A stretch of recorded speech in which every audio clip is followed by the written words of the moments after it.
Hi, my name's Chris Candy, and this is the Never Not Run podcast. Or no. Or do the NNR for... This is the Never Not Run podcast. I'm your host, Chris Candy. And I'm Mark Nieto.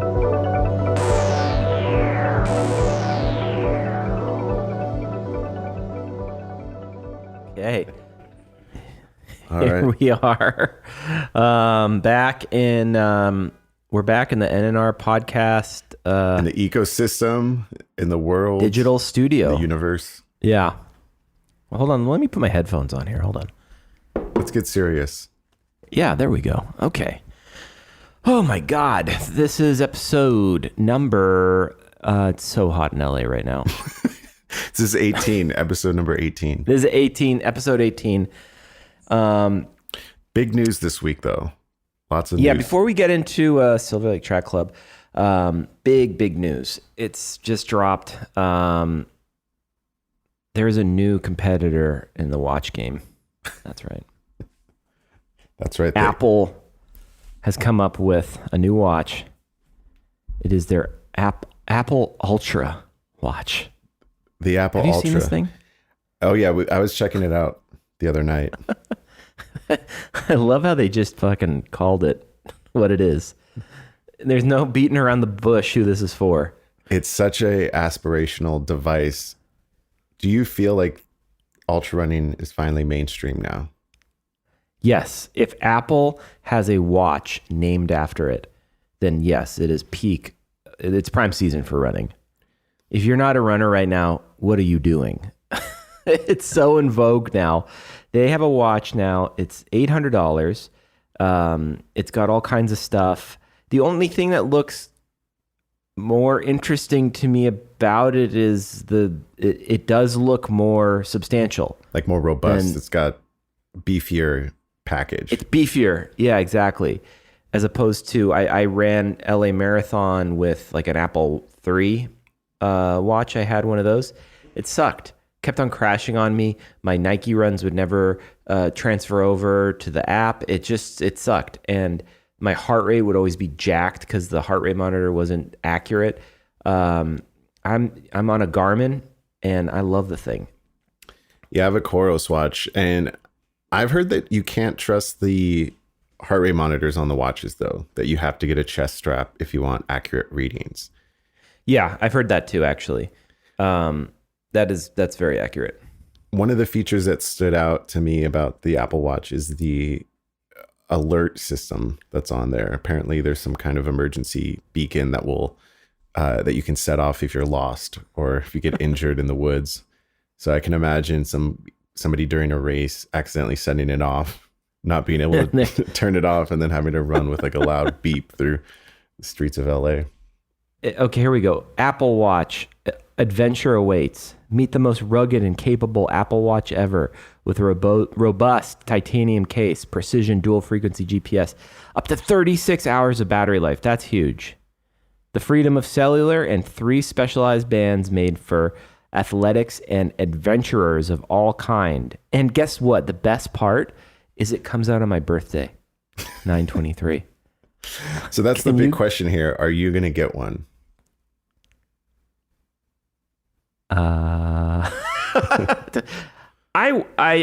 don't know. I mean, I think it looks cool. Yes, I'd like to get it. I don't think I'm going to though. Mm-hmm. I liked my Garmin. What I like about the Garmin is how it's really rugged. I mean, maybe this thing is, but I don't know. I think it looks cool. But I have to use what I have, man. I got to use what I have. Yeah, you got to lower your carbon footprint. Yeah. Recycle, reduce, reuse. Exactly. And as much as if this was gifted to me, okay. But that's a pretty expensive gift. That's $800. That's a really nice gift. Yeah. It's a nice gift. Maybe if someone's listening and wants to give Mark and I 2 gifts of Apple Watches. But no, I'm not getting it anytime soon. Yeah, I'm pretty happy with my Coros. That one, it's like the cheapest model, but that thing, the battery on it's really great. It lasts for about a week, and it's pretty simple, basic. It has an altimeter on it, which is cool, so I could see what altitude I'm at. Yeah. But yeah, it's a very basic. I don't feel bad if I bump it into something. And I'm just not much of a watch guy, so I don't feel like I need all the extra features and stuff. I mean, they got Scott Jurek to promote it. That is the big plus, yeah. But Kouros has Kipchoge. He's one of their runners, and Killian Jornet, I think, is another one. Some heavy hitters. Yeah, I don't know who. I'm sure a lot of people are going to buy it. I think a lot of people are excited. Yeah, I think there's like an aspirational market that they're really trying to nail, where a lot of people are gonna. It's like having the Rolex or something, having the watch that can dive 1,000 meters. Nobody's ever gonna actually do that, but just dive, yeah. But knowing that your watch is capable of that, I think, is really attractive for a lot of people. Yeah, I'm not getting one, but if you see me with one, it's because I crumbled. I will put it this way: it's the coolest thing I've seen come out from Apple. If they were like scratching their heads on how to get me as a consumer again, they did it. If they're trying to figure out what to do, they did it. Yeah, the niche market of runners that have a podcast, are talking about this. Yeah, they really hit their market. Really bullseyed that one. The Queen died and the Apple Watch came out. Yeah. We know what we're talking about. Also, the Nordas were featured in the run, or in the ad campaign, in the video. Of course, the runner had some Nordas on, which I thought was pretty special. With design, we're getting to like peak design, and I think when it's sad, but it's like when things reach Apple territory, that's like precision design. That's like the top tier design world. Like it doesn't get more designy than that.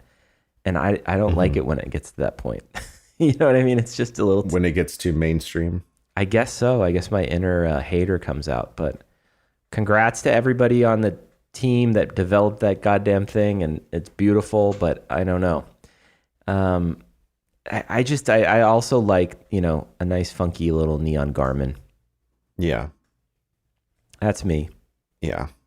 Well, we can get into running trends later, because I feel like everything is kind of drifting away from neon and more into black, fashionable gear.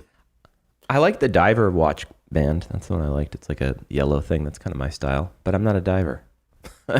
I'm a slow marathon runner. Well, anyways, let's get into today's episode. What do we have in store today?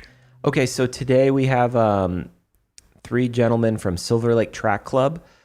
Silver Lake Track Club is kind of one of the earliest run clubs that I came to know in LA. They hold a race called the Silver Lake Classic. Our good friend John Wesselcouch invited me to run it. It's basically fastest person around Silver Lake, but they do a weekly club where they have meetups Thursdays and Sundays, I believe. And I talked to Howie, Eddie, and Ben. #Ben, they called him.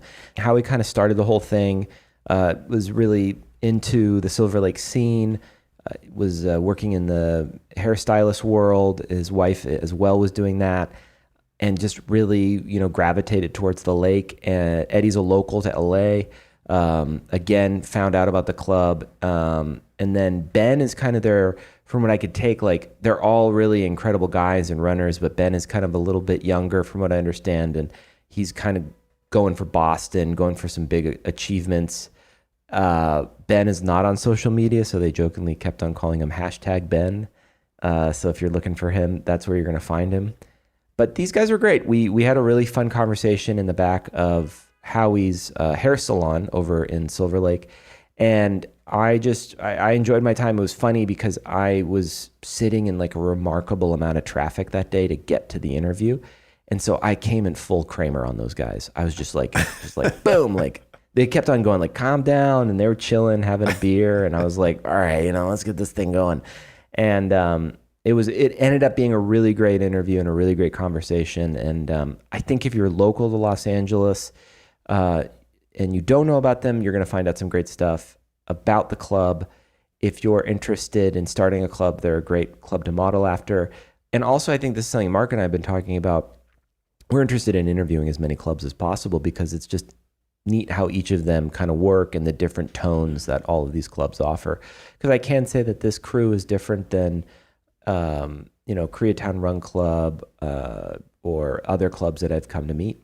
So sit back, relax. We're on episode 18 of the Never Not Run Pod with the Silver Lake Track Club.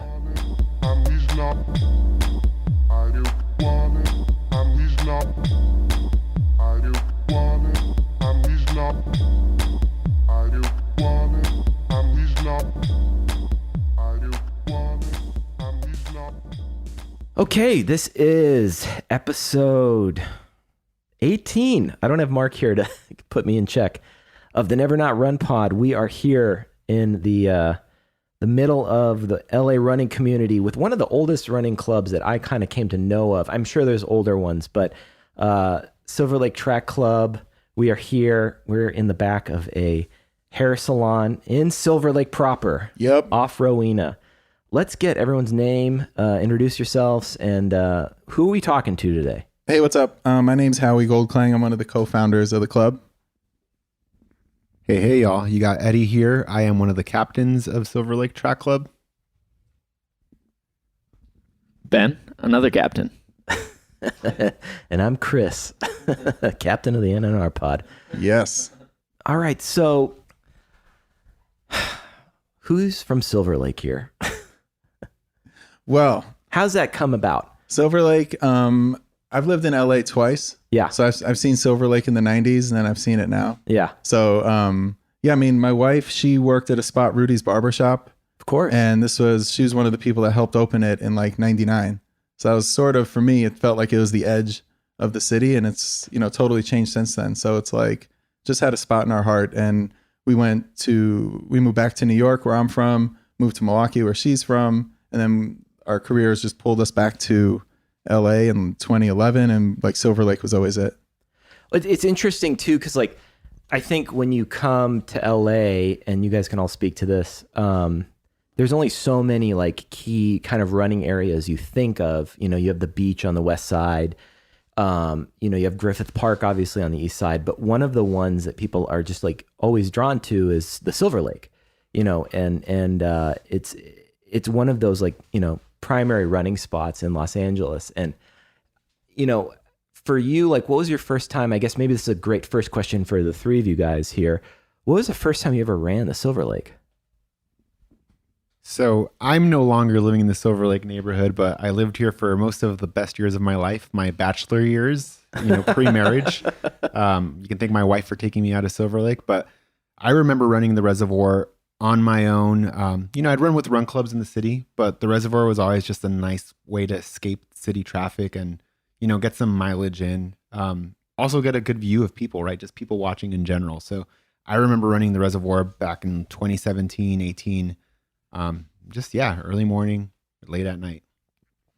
I guess my first time I ran the reservoir might have been with you guys, because I feel like I tend to be kind of a loner, and I always drove by the Silver Lake Reservoir and just saw so many people there, and I was like, oh man, this is like not this is too blown up, and I just would rather be running alone. Right. And I saw too many crowds there. But then obviously with this club, it totally changed for me in the way that I see the reservoir. Totally, yeah. I was rocking the reservoir early. And it's early morning, not because of some badass runner thing. It's because I had a kid in a stroller. So my kids in 2013, my daughter, she'd be up 5 a.m. and it was just like, bang, get in the stroller and we'd go. And so it was a walk before a run, just being on the reservoir and checking it out. So yeah, it's always been a part of like our everyday, I guess. Yeah, dude. It is. And it's, I think what I've always noticed about Silver Lake is like, it has, it has oddly a very like kind of East Coast feel to it for being in Los Angeles. You see that with parks, and I think you could arguably say that LA could, do a little bit better with its park system in regards to city parks. But Silver Lake always had a very kind of dominant sense of community around it. So when did the club start? The club started in 2017. it was part of like my walking around the res and just kind of hanging out in the neighborhood. There was a store called Hemingway and Sons, and the co-founder of the club, this guy Toby Hemingway, he had this hat in the window, and it was Silver Lake Track Club. And as a track head my whole life growing up, I thought it was hysterical because I immediately went to the Santa Monica Track Club, which was like the heyday of Carl Lewis and like all that. So I hit him up and I'm like, yo, what's going on with this? And he was not running. It was just a joke for all the walkers out there and that whole thing.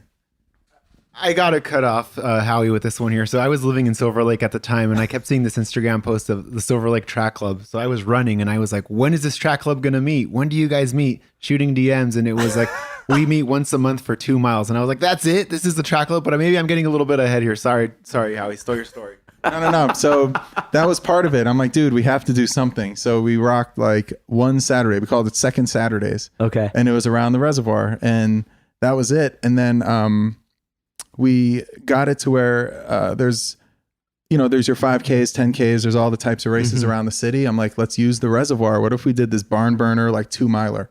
That's it. Right. And that's the Silver Lake Classic. And we started doing them twice a year as a fundraiser. For half the proceeds go to the Silver Lake Reservoir Conservancy Group, and then half would go to different charities, like from LA Saves Track to local schools, just whatever we can do at the time. And so this club started to take shape, and we started to meet more of like the running community that way. And then pandemic hit, and it just completely dropped off. And my friend John and I, we'd meet up and we'd run pretty much a half marathon every weekend. Shout out to John Sisma. John Sisma's doing it.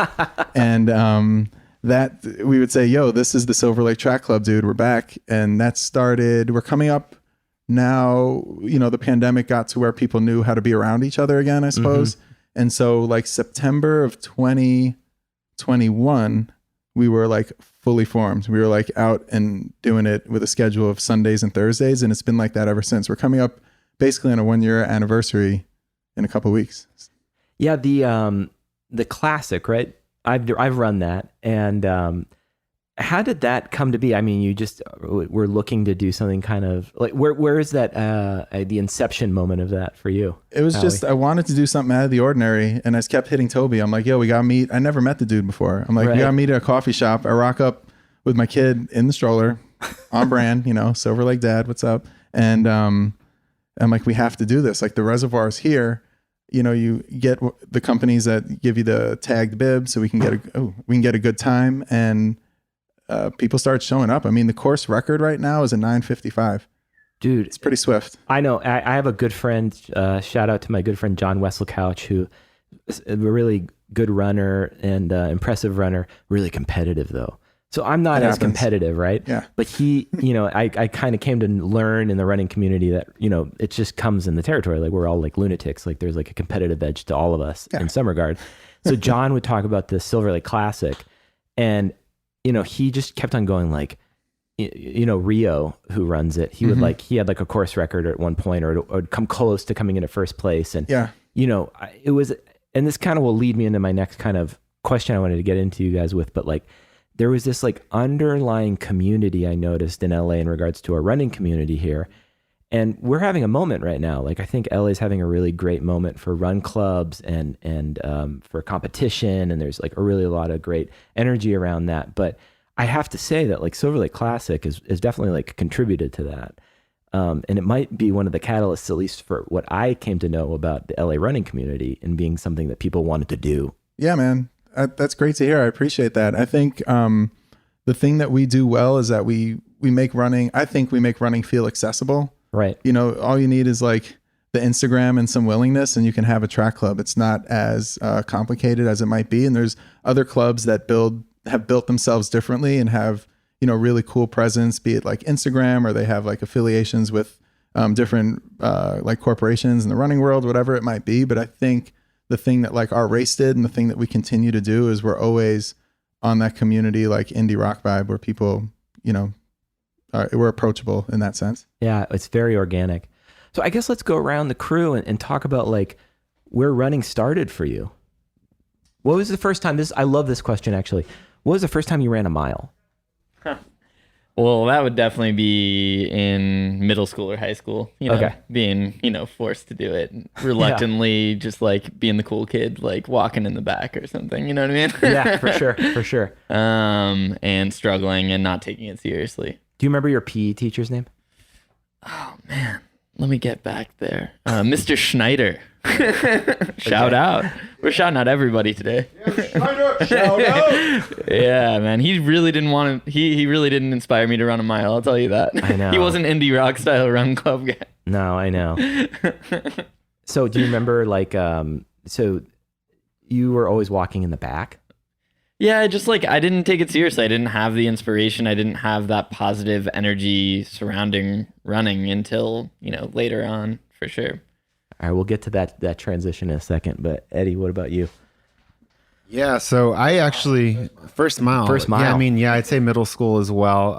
I actually grew up playing soccer. Okay. And I blew out my knee a couple of times, later in my like high school years, and I made the transition to running just because of lateral movement being gone. And I've been running for a while now. I mean, my first half marathon was in 2012. And fun fact here, because we were talking about running community and just the whole LA scene. I actually started running with run clubs back in like 2015. With one, I'll give a shout out to Blacklist LA, where I started, and I actually met my wife there. We met running, so running's definitely something that I try to keep with, and it's part of my everyday life, and just my culture in general. Absolutely. Yeah. One thing I wanted to talk about with the reservoir, though, going back to the Silver Lake Classic, something I'm really passionate about with that race, though, is that we give back to the Silver Lake Conservancy.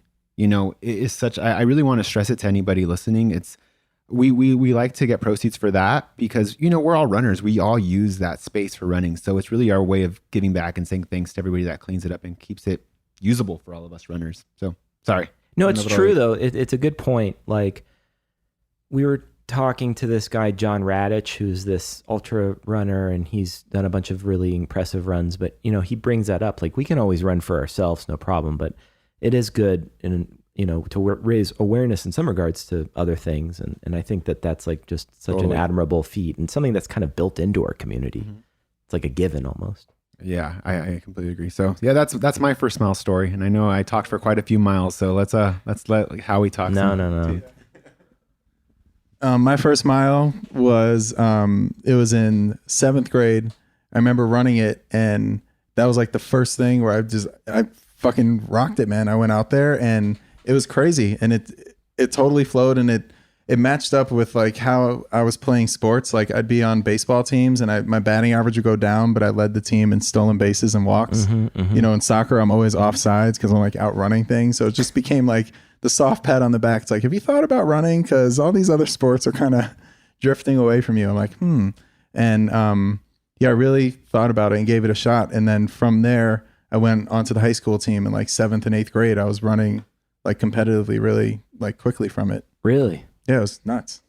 So it just, and did any of you guys ever compete, I guess later on, like did you in college and stuff, or did you? Yeah, I ended up going to SUNY Albany, shout out Great Danes. I was a 400 meter hurdler there for a couple years, and then that was it. And then I was like, I remember jogging to practice in the beginning of my sophomore year. I was like, I'm not going to the Olympics. And I just went in and quit the team. I just needed a break. And I just went on a whole different little path, but I found my way back. Yeah. Indie rock, man. What indie rock bands do you like? Oh my God. Wow. Just look around the room. Jane's Addiction, Clap Your Hands, Say Yeah, Radiohead. Yeah, we're in the back right now, like I said earlier, of a salon that you and your wife own. Yeah. And we're off Rowena Boulevard, and it's funky. I love it. So, all right, you guys are talking about your miles, but when did that switch happen? And I want to go back around the room where it because I've talked about it on the pod for myself, where it's like, I never found myself to be a runner, but I eventually got into it in regards to for me, it was like what I was capable of. I was like, holy shit, I can run like 4 miles. And then that just kind of slowly grew. But for you all, where did that switch happen? How old are you? What was that moment where you were going like, oh, this is interesting. Like I can go pretty far. I'll take it. Yeah. Especially because I was the one who said that my mile you don't was remember not your so PE great. I teacher, was man. sounding jaded from a young age. No, I did a bunch of different sports early on. I was really into tennis, and I was never competitive enough for it because in tennis you're one-on-one and you really have to begin and end that point, beat your opponent, and I was never really competitive enough for that. Right. Yeah, I mean, it takes a really high level of competition to be able to succeed there. You're not when you really start to play tennis, you're not just rallying.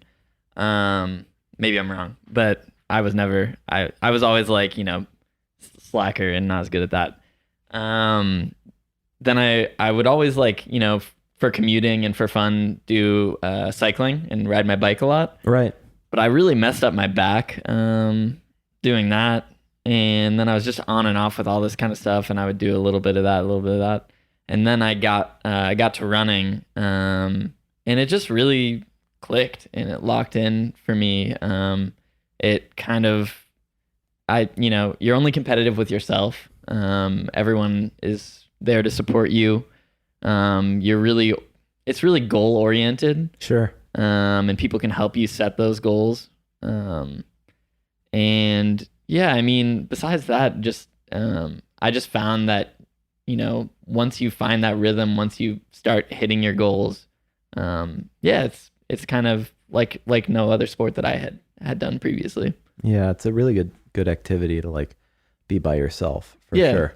Yep, exactly. But do you remember like that exact moment, like that first run where you're like, for me it was like there was this golf course in my neighborhood that people would always run around, and I'm like, I'm gonna run around that golf course one day, and I did it, and I was like, holy shit, I can go that far. Do you have that memory or? Dude, definitely. It wasn't until like later, I was in my mid 20s and I was training with a friend to do a run in Portland that was a 15K. And so it felt like it was a little bit more than running around a golf course or whatever. Sure, so I had to really prepare for it. Yeah. And I was kind of just like being spur of the moment and being like, I'm young, I can do anything, so I'm going to sign up to do it. Yeah. And the process of training for it was so great for me. And I really found that I unlocked some like really awesome kind of parts of myself and parts of my athleticism through just like, setting these goals and through doing that. And then finally hitting the goal and doing the 15K really was that moment. I was like, okay, I can do a big run. Mm-hmm. I can participate in this plan with just myself, and it really makes me a better person. I love it. And that's really my story with that. And what about you, Eddie? Yeah, so I first, started running on my own, right? So this is, like I said, I did my first like half marathon in 2012, and I did all that training on my own, just running by myself. And you're in LA at this point. This is I will say that I'm the one guy in the club of the captains that's born and raised LA. I'm very prideful of that. Mm-hmm. I'm the kid from East LA. Love it. But I think I did that half marathon, and then I just kind of went silent. Like I just would run on my own. But the moment I really fell in love with running was when I got to meet the running community. I'll never forget, showing up for my first club run, and it was after a Christmas party at work. I don't know. This was when I was in pretty good shape. I was ballsy. I was a little tipsy. And where were you working? I was working doing market research. That's what I did for work. Yeah. Yes, this is a drunk run story, Howie.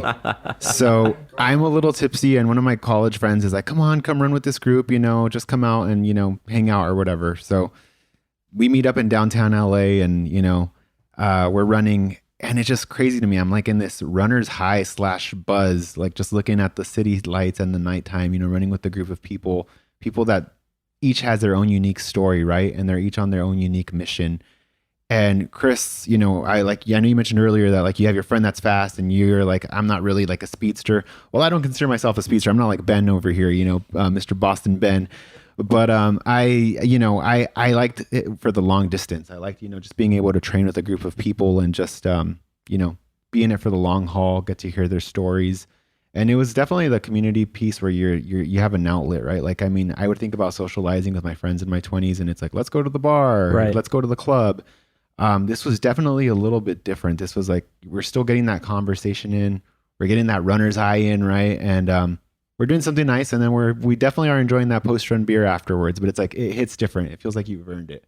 Totally. So that's where my real runner's high, you can say, started. Was, I think the year was like 2016 holiday time, you know, just with some help of alcohol and the city lights, I fell in love with running. And the runners community, of course. Yeah. Yeah. What about you, Howie? Yeah, getting back into running, I took a break for probably like about 10 or 11 years. Like I really wasn't running at all. Mm-hmm. And my run story comes back with a drunk run too. There's this run in Milwaukee. It's called the Locust Street Days Beer Run, where you have to run 2 miles and you have to cross the finish line with 4 empty pint glasses, essentially. And I mean, you don't have to, but people do it. And I was like, all right, I could do that. Like I signed up for it, whatever, you go. And I barely got to the finish line. I was like, holy shit, I can't even run 2 miles right now. Forget about the beer part. It was just like, damn. So that just kind of like got the wheels turning again. I found like a half marathon that was like 3 or 4 months out. I'm like, I'm just going to do this, Right. get to the finish line. No idea what I was really doing. I was running I was like 5 miles, 7 miles, 5 miles, and then like a long weekend run. That was what I was trying to do. But that was probably like 2006, 2007. And I started to get back into it then.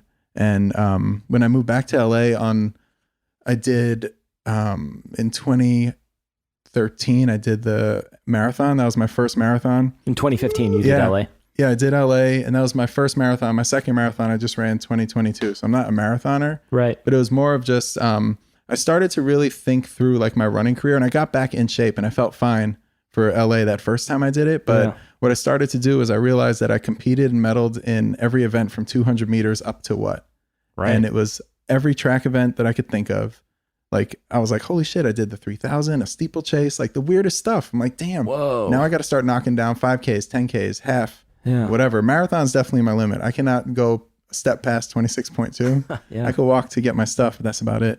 But yeah, I'm not seeing ultras in my future. But I mean, just that type of stuff of like getting back into it and having those kinds of goals. That's kind of where I'm at now, I guess. So how did you guys all meet then? Like, you know, can we break down like how this all, you know, we have the background of your guys' stories, but, you know, kind of break down the structure of Silver Lake Track Club and all of this. Yeah, man. So I basically run it on my phone. It's a bunch of screenshots and just like hoping people show up vibe. That's kind of it.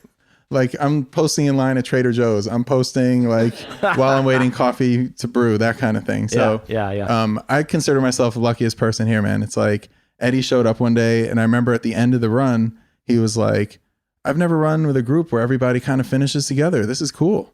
I was like, dope. And then he like kept showing up. I'm like, this is the man right here. And then has all this knowledge and insight. You're saying like rolling with Blacklists and like friends with Koreatown and like all these cool run clubs. Like everywhere we go, it's just like fist bumps with Eddie. Like everybody says what's up. And it's such a cool thing. And then like Ben is like anti-social media, just like lives like deep in a cave in Atwater. And like a friend of his texted us because again, like coming out of the pandemic stuff, you know, just like learning how to be together again is like in the running world and that type of stuff. We were doing a run from Silver Lake to the sea, we called it. We were running to the Gooder store in Venice. It was like a long run training for LA.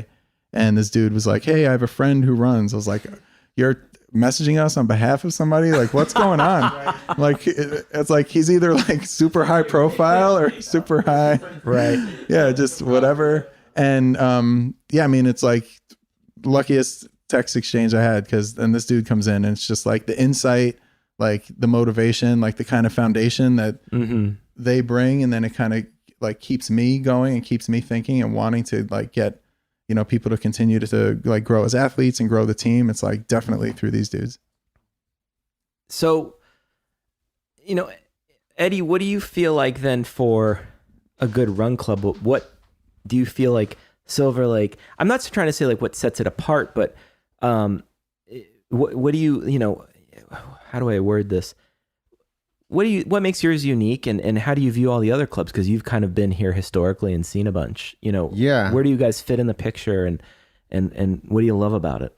Well, to quote Forrest Gump, life is like a box of chocolates, right? Everybody's got their own favorite flavor, right? And I think I just really landed with Howie in the group because, no offense to Howie, but I really liked the early dad vibes early on. I had just gotten married. I was like in a different stage. I was like, I don't want to be running like fast, crazy all the time. Right. I want to get my mileage in, but I want to enjoy a good conversation, that community feel, get the miles in, but just like, I don't know. I will say kudos to Howie, Coach Howie, as I call him, because he really taught me how to be a smarter runner. One of the things that he always talks, and sorry, I'm going on a little bit of a tangent here, but one of the things that he really taught me is, save the speed and workouts for the track, right? Like lay it all out at the track. But the long distance days, like take it easy, chill miles, talking pace. And that was something that really drew me in. That the whole thing he mentioned about me valuing us all finishing together. I forgot about that, but he's right. Like it just sparked up a memory. And I'm like, I do remember telling him that, I really did value that sense of community, that we're all in this together. But again, everybody has their own preferred flavor, right? Maybe you want to go going fast every time.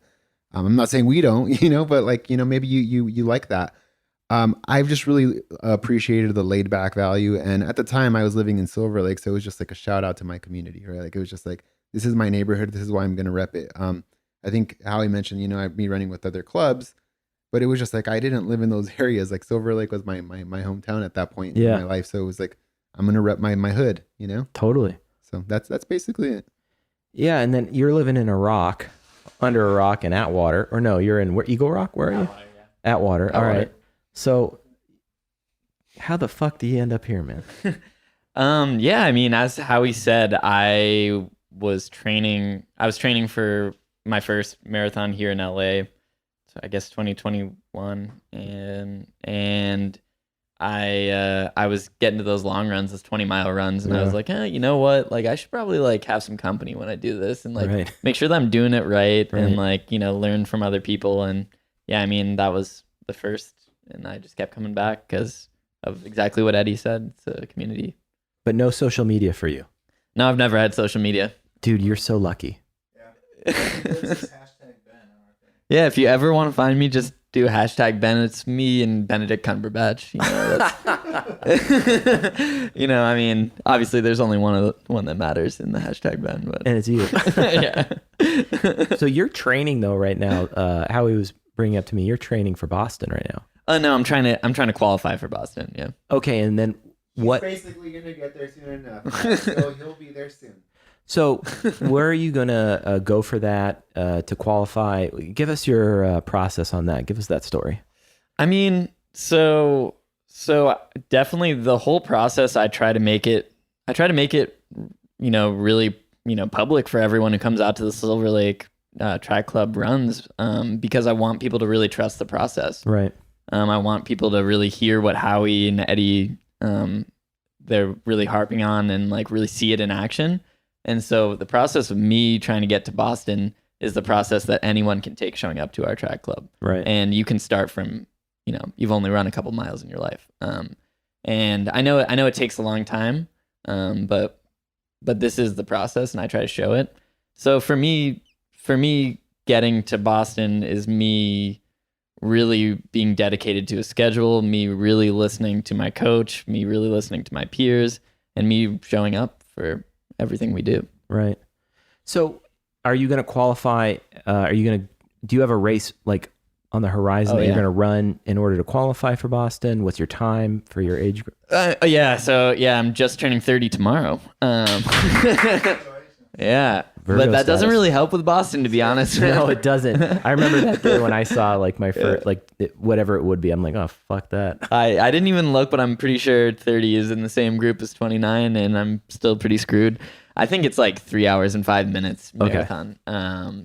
And that's like, it depends on the curve, like how people do that year, in general. But I have fall marathons that I want to do, but I really want to just make this not a one-off. I don't want to go out to a marathon in the fall and say, this is my marathon. I want to qualify for Boston. If I don't qualify, I will be messing up. Mm-hmm, I really just want to get to that level. Yeah. And that's how I want to do it. Got it. I want to be able to like, go to LA marathon and do it. Yeah, you the average should. 5. But yeah, I'll be that's out there. Yeah. You'll be farther down the road than I will be. We'll be finishing. But yeah, I mean, again, it's really, my parents live out in Massachusetts. I really want to get out there. It's the most historic marathon in the US. And it's a great goal, but really for me, I'm just a goal-oriented person. I like to have a schedule, and this is really the way to do it. I love it. Howie, like, how do you deal with, have you had to deal with injury ever, or have you ever had to deal with any of that? Because, I love asking that question because everyone has a different answer. Yeah, I got one. I know. Yeah, I mean, I've had a couple like over the years, but it's the kind of thing where I don't know. It's an interesting thing because it took me a while. Like I hurt my back once. I went over like the handlebars, like motorcycle at the reservoir. It sucked and it like fucked my back up and like slammed my hips down. It was just a gnarly scene. Oh no. And just like coming back from it, it was kind of a thing where to like trade the speed stuff and move into more of like a distance running thing. I feel like this club and like my desire to coach it might not have been there had it not been for that insane incident. It's a weird thing. Like I would have been so hyper focused on like continuing the score of my age group and like trying to race in a different way where it just totally changed my perspective because I joke I only have one gear. And it's like kind of true. Like I just we did a 22 miler and then I did a 5 miler and the pace was within like 6 seconds of each other. Oh my like, God. That's kind of it. Like I have one gear, man. And I'm cool with that. But like a fixed speed bike. That's it. I'm a fixie. And it's on brand, man. We're in Silver Lake. But yeah, dude. But yeah, I mean to get like over the injury kind of stuff, it's just like it's easing back into everything. Yeah. And yeah, taking your time, just kind of breathing through it and figuring out like where you need to land. Like you can't rush any of that stuff at all. So, Eddie, what do you have planned in the future for runs? Do you have any on the books that you're looking to do? Yeah, actually. So I got Chicago, which will be the first time I do a world major in a couple weeks, in a month. So that's the one I've been training for. And then I don't really know what the future holds after that. I might take a break and just do some chill running for a bit, like no major race up in the, upcoming. But yeah, Chicago is the one that I'm excited about right now. And of course, like there's always the whole thing, which like every year, people submit into like the drawing for the other world majors, right? Like New York, Berlin, Chicago, and Tokyo. Like I'll enter those just to see if I land, and maybe if I get into that, I'll do that one next year, right? But yeah, that's the big race that I'm excited for, just to visit the city. I love it. Yeah. All right, so this is like a favorite kind of question I have because last time one of the first times we hung out was down at Take the Bridge, and all I know is like the end of the night ended with like us having drinks and like we were like talking about a sneaker. We had like the shoe off our feet. Oh yeah. So what's the shoes right now that people are into running in? What are people feeling? I mean, it really does vary on the occasion, right? Like, I mean, I know we as a group have our like favorite brands that we choose to run with. Like, I know we have a guy in our group named Kyle, who loves Saucony, right? Like that's his brand. He'll go and buy Saucony. There's Nike, of course, which is the big heavyweight giant, right? New Balances. I mean, it just varies. Yeah, because you guys did like different types of shoes. I remember you like ultras sometimes to run in like a zero drop. Yeah, I mean, to be honest with you, the running, like, it's my excuse of being a sneakerhead too, a little bit. Like, these guys will tell you, I'm always at the store. I see the Jordans on your feet. Yeah, I'm wearing Jordans today for those at home listening. Not for running. I don't run with Jordans. I'll tell you that right now. That'd be tight. But yeah, no, I mean, like, it really just varies the mood. These guys will tell you that I'm the guy that's always at the store, like, shooting them about it, and Howie's like, dude, you got to enroll in a 12-step program for sneaker addiction.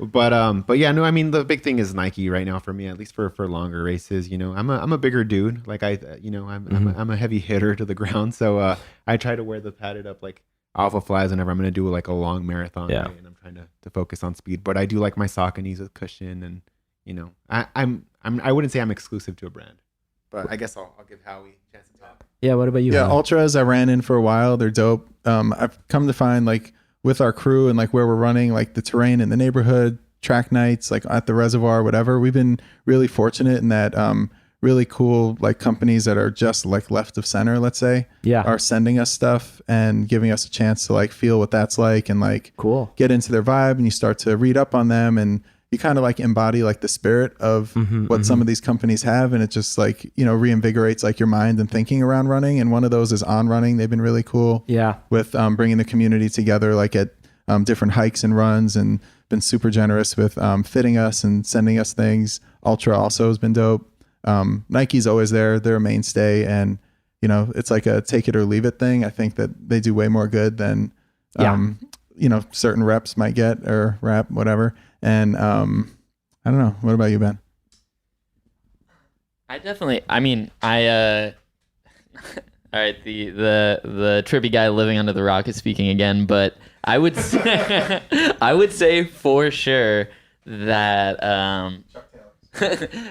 that you have to give a spin to everything, right?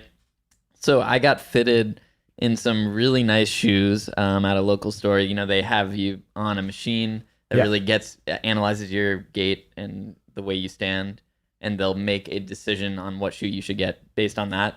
I got the shoe, and I really gave it a shot. Ran for like 100, 200 miles at least in the shoes, and I was just bleeding all over the place, really uncomfortable, like really didn't work for me. And this is, you know, the one that was recommended to me. Really, in my opinion, you know, if you're running fast, you want a lighter shoe, but you got to find the right one and just run in a bunch of them. Find your, you know, favorite one.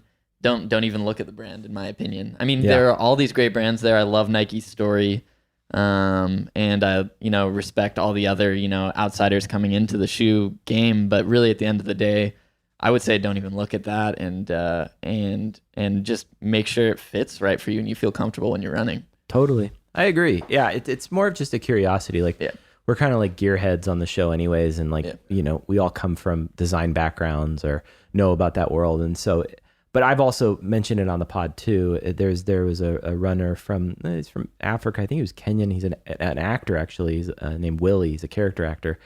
And he was an amazing marathoner. And he told me once, he said, just go to Big Five and get the cheapest shoes you can get, you know.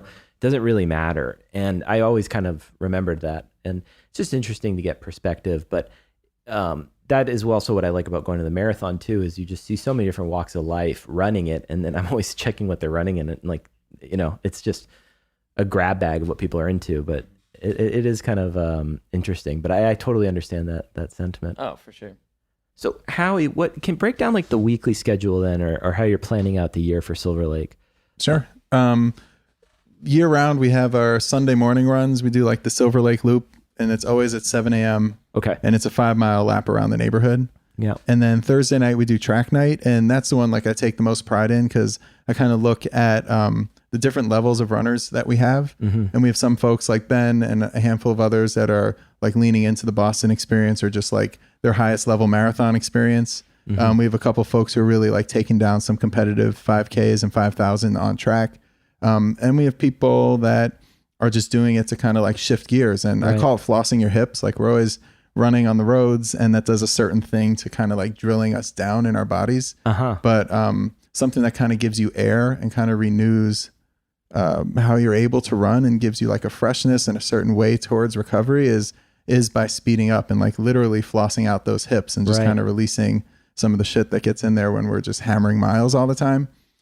So Thursday nights we hit a certain rainbow track in a certain part of the city, which may or may not have told us to not come back. But, you know, you can find it. And I know I'm scared to give up my track right now. I know, man. It's Thursday nights at 7:00. And I got a good one I'll tell you about. Yeah, tell us. But yeah, it's dope. Those are the best nights. And those are the nights where I take the most pride in them, just because you see people. I always say it's not like I can take time and throw it out the window. I'm all about distance. Like if you honor the distance before the time, you're doing the right thing. And if you have like the willingness to be vulnerable, that makes like the real heart of an athlete. And that's what our team does and shows up like time and time again. So that's kind of where we're at and how I build the year. Eddie, what is Oh, there more? coming soon. Oh, yeah. Thank you. Tuesday nights, we're bringing a community run. It's called the Tuesday 3. Okay. And we're going to be rocking it right through the heart of Silver Lake. So that's coming up. We'll post it on Instagram and everywhere. We're just getting the final details together. But it starts. Yeah, man. It's How going to many go. miles? 3 miles, 3 sides to a pizza. Yeah, dude. So you meet at the Elliott Smith wall right on Sunset. Yeah. And we take it down around the neighborhood. We end at Garage Pizza. I love that. Yeah. You guys are, you're embodying the community in like the right way. We're doing the best we can, man. Eddie, how do you handle like cooling down from a run? With a nice cold beer. What's your favorite beer, dude? You know, it's funny. My tolerance has gone down the drain, but I think as a crew, we really like Modelo. That's just our thing. Modelo I'm looking is like, at 'em and right I'm here. butchering it right now with my Spanglish. Modelo, you know, that's the one we have. But really, how I cool Mango down, I curd. mean, you just keep going a little bit, right? You slow down your pace and you just like stay loose. I think the one thing I've learned a lot with running with Silver Lake is it's made me a smarter runner. Like Howie, I had my own injuries. Every year, man, I swear, right around LA Marathon, I was always going into LA Marathon hurt. Like I'd be training Really? super hard. I knew I was getting faster every year, but I was just always getting hurt. And I remember telling Howie this. I'm like, I just can't get over the 4-hour hump. I just can't do it. Like it's like it's something I'm cursed. Like I always get hurt right before the race. And then, you know, I started running with Howie, and Howie just made me a smarter runner. And I feel healthier. I'm not hurt, knock on wood. And yeah, and it's I finally broke that 4-hour barrier for myself. So I was pretty happy with that. But I think it's just being smart, you know, cooling off, stretching, and yeah, enjoying a cool beer too. You know, like don't take it hard on yourself all the time. You know, there's such a thing as a chill run. Absolutely. What about you, Howie? Cooling down.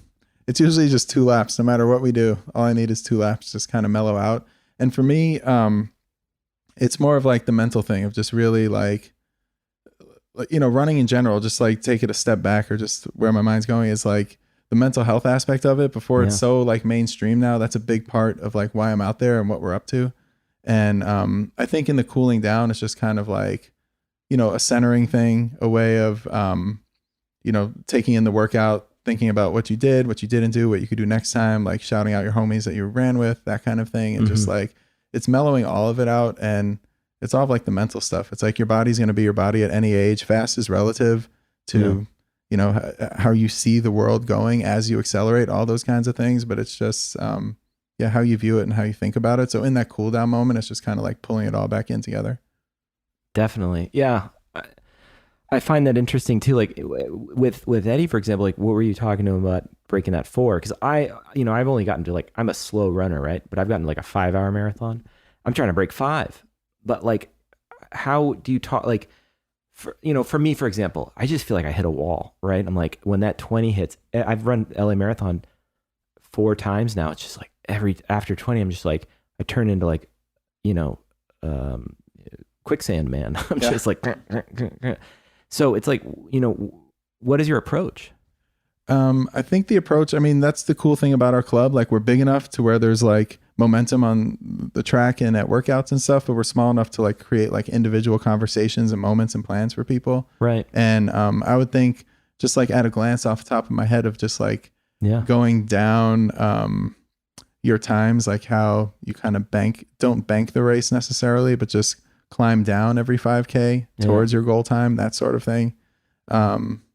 It's just really like, that's really smart. Yeah. Like looking at like the training plan and your training arc, nutrition, rest, those kinds of things. Cause it's all in you. It's like, if you know the race, it's like, you know, the map, how to get there. And it's just kind of like cracking that code. Like myself, as experienced as I've been like in all different aspects of running, this past LA Marathon, I felt like totally exposed of like, holy shit, this is like a completely new experience. I thought I'd be doing it one way. Even on race day, I showed up and it was just like, fuck it, I'm going to do it this way. Like the dumbest thing you can do. Of all the shit that I talk and like teach and coach and do the best I can to do that, you still get caught up in those kinds of things. So it's just kind of like laying out what you did, what was successful, how to build on that, and like finding people that have done the things that you like and finding out the other things that they do, whether it's a certain type of gel or like a gearhead, like what is the shoe you're using? Like, when are you training? How far? Like those kinds of things, and just start, creating like the best roadmap for yourself, I suppose. I love it. I'm gonna add to that because you told me this, Howie. I'm just quoting you on this one, but it's always putting myself on check with my speed during training. Don't ever go race day speed on my training cycles. It's like, don't be a show off, right? Like, just, it's all about getting the mileage in and the training. Take it easy on that. And like, come race day, you let it out. That's the one thing I learned from Howie for sure. On top of that.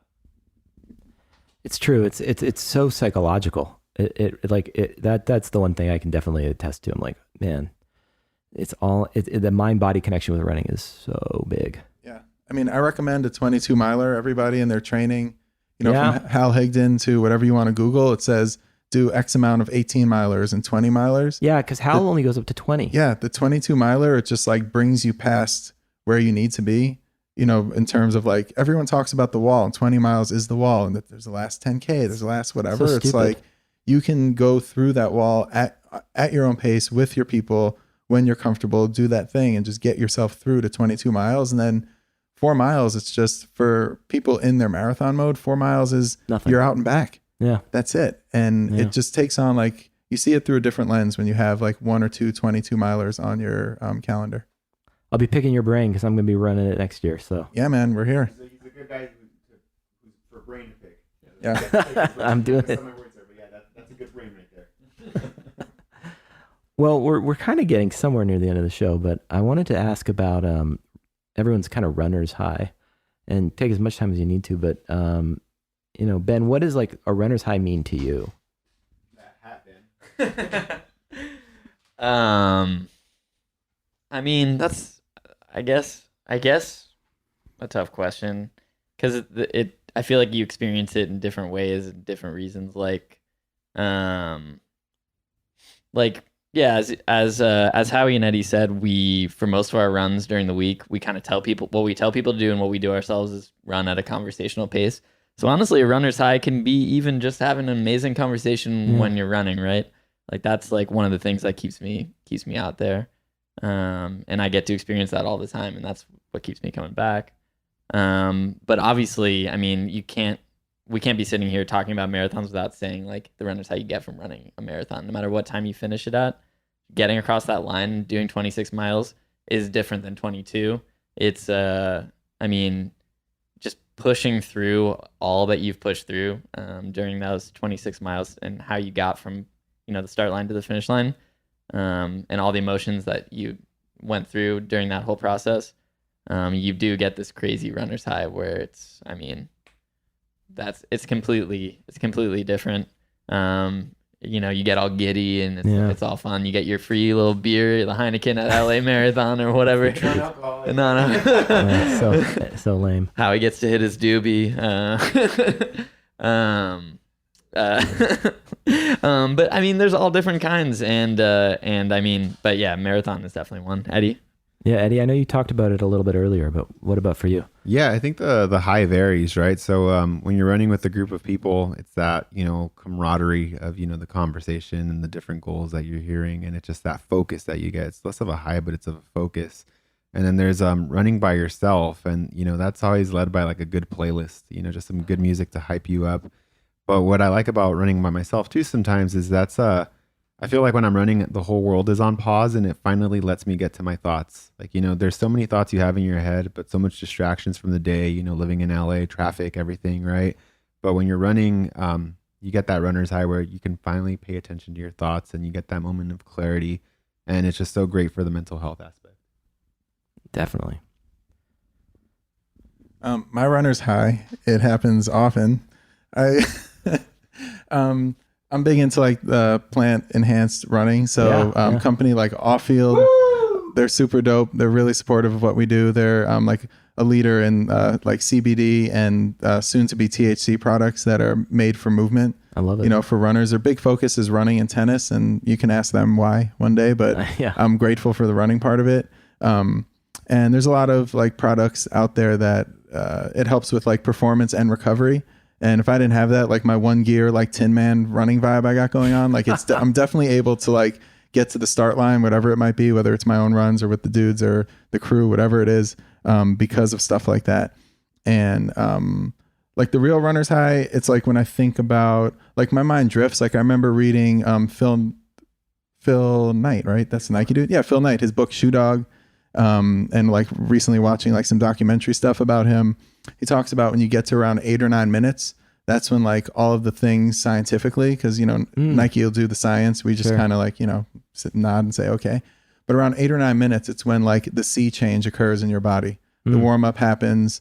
The things serotonin wise in your brain start to arrive. Like you really get into the flow, and that's where the flow kind of begins. Yeah. And then, I'm not aware of it. It's usually around like my 1-ish mile mark, something like that. Like you're kind of out there and you're in the city, you're away from home, you're doing your thing. And then your mind drifts. And it's like, I'm so grateful for like, thinking of friends at the time, thinking of stuff with like family, just whatever music is on, like recounting races and like cool moments with like the team in my mind, like all these kinds of things that like fill me up, or like dreaming about shit. It's like people are like, this is my Oscar speech, this is my whatever. It's just like, man, if we're, I can't wait till we get to this. And like these athletes are able to do their Boston thing, or like, damn, if I had this feeling at this flow, I bet I can knock out like a 15-minute 5K. I know it's not going to happen, but those kinds of things, that's like these, like when you string all that stuff together, to me, that's like this sustained runner's high, and it only happens like when you're out there. So yeah, that's what I'm looking for all the time. Beautiful. Well, Silver Lake Track Club, man, thank you guys so much for doing the pod. Yeah, for sure, man. This is dope. We love everything you're up to, and so we really appreciate it. Oh, well, thank you, and thanks for taking the time. And for all the listeners out there, this was episode 18. You can vote now. It's great. Of the Never Not Run pod. Go out there and vote. Thanks for tuning in.